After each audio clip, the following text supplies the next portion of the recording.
It has also EIDAS, digital identification, which is essential to protect the human. Because if you don't have a digital identity, you don't exist. It has also EIDAS, digital identification, which is essential to protect the human. Because if you don't have a digital identity, you don't exist. Welkom, meneer Roos, meneer Roken. Dit jaar nog lanceert de EU de digitale identiteit. Wat houdt het in en hoe gaat dit de levens van Nederlanders beïnvloeden?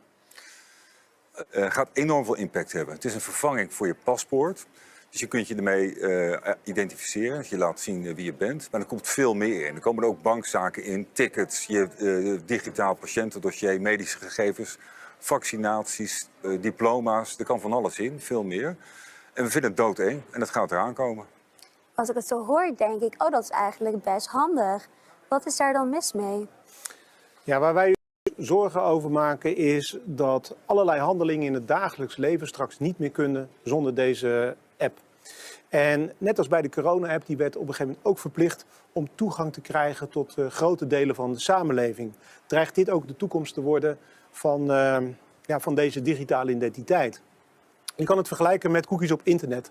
Vaak werken websites alleen maar optimaal als je alle cookies accepteert. Ook de niet noodzakelijke cookies. En dat is wat overheden en bedrijven, grote bedrijven dan met name, ook gaan doen. Ze gaan om meer gegevens vragen dan waar ze nu recht op hebben. En dat holt de privacy uit en maakt de burgers machtelozer ten opzichte van de staat en grote bedrijven. En natuurlijk is het handig als je in het buitenland een auto kunt huren zonder dat je allerlei formulieren invult. Maar dat vrij kleine voordeel, dat weegt gewoon niet op tegen het verlies van vrijheid en privacy. Ursula von der Leyen, de voorzitter van de commissie, heeft vorig jaar ook heel duidelijk aangekondigd dat ze dit als een enorm goede oplossing ziet. Zodat je hier met gebruik maken van de European Digital Identity in kunt loggen op online diensten zoals Google, Facebook, etc. Wat iedereen natuurlijk doet die af en toe online is. Dat betekent dat je centraal geïdentificeerd kunt worden. Maar dat betekent ook dat je heel makkelijk afgesloten kunt worden van deze diensten. En ik vind het een doodenge ontwikkeling. We houden dit heel erg in de gaten en we proberen toch te zorgen dat dit er niet gaat komen. For those who think the Great Reset is not going to control every aspect of your life, let me give you a couple of things. They are now taking the next step to shape global, regional, and industry agendas, end quote, with a new digital ID system. Under the framework, the WEF proposes collecting data from many aspects of people's everyday lives. That's a quote. Through their devices, telecommunication networks, and third-party service providers. The WEF suggests that this data collection dragnet would allow a digital ID. Now listen to this. It's very narrow. It would allow a digital ID to scoop up data on people's online behavior, purchase history, network usage, credit history, biometrics, names, national identity numbers, and medical history. Plus your travel history, social accounts, e-government accounts, bank accounts, energy uses, health stats, education, and I love this one, and more. What's left? Once the digital ID has access to this huge, highly personal set of data, the WEF proposes using it to decide whether users are allowed to, quote, own and use devices, quote, open bank accounts, quote, carry out online financial transactions, quote, conduct business transaction, quote, access insurance and treatment, book trips, still quoting, go through border control between countries or regions, still quoting, access third-party services that rely on social media logins, file taxes, vote, collect benefits, end quote. So, you know that passport that they gave you? It was so crazy to think that maybe that COVID passport might grow into something, exactly like this. Порабощение. На самом деле речь идет о следующем. Сегодня ситуация колонизации порабощения заменилась технологическим порабощением.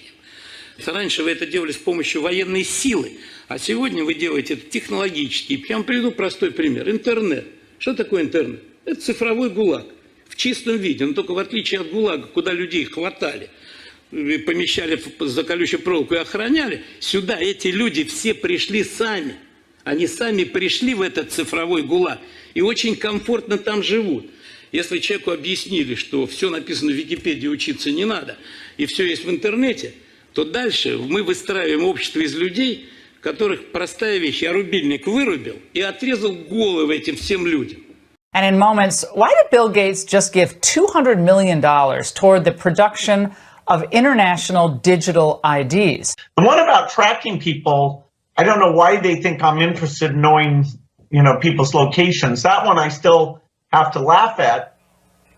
Laugh away, Chuckles. The Bill and Melinda Gates Foundation just announced an investment of just $200 million to expand global digital public infrastructure. Well, what exactly does that mean? Well, the expansion of international digital IDs, among other things. A recent piece from Wired explains why this is so concerning. Author Brett Solomon says digital IDs pose one of the gravest risks to human rights of any technology that we've encountered. There's the capacity for geolocation of identifiers, that is, the tracking of digital you in real time. Digital identity is not just a passport that you will have on your iPhone in a digital form. It entails just about everything the government would like to know about you. And yesterday in the Dutch media, we saw a perfect example of what it could entail in the near future. We had the CEO of one of the largest Dutch banks say, why don't we start with a personal carbon credit? Oh. A carbon wallet, she called it, actually. Yeah. So right in line with the plans that the World Economic Forum people have for us.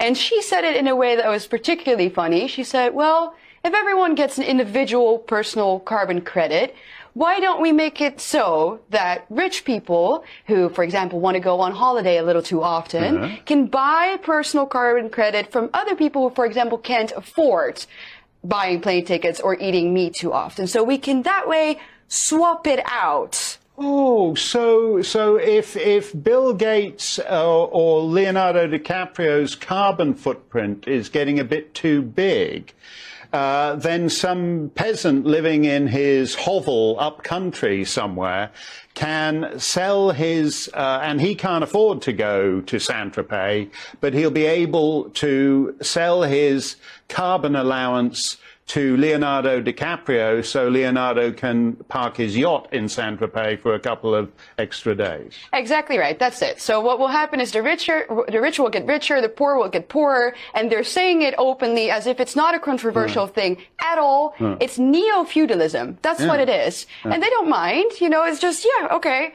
Then they said, well, it's just a thought experiment, because obviously a lot of people were kind of upset about this communist ideal that they just presented to the people on TV as a good idea. So they said, oh no, it's a thought experiment. Well, we've heard that before. Yeah, we've had too many thought, but it was interesting to see. As you were talking, we saw that banker.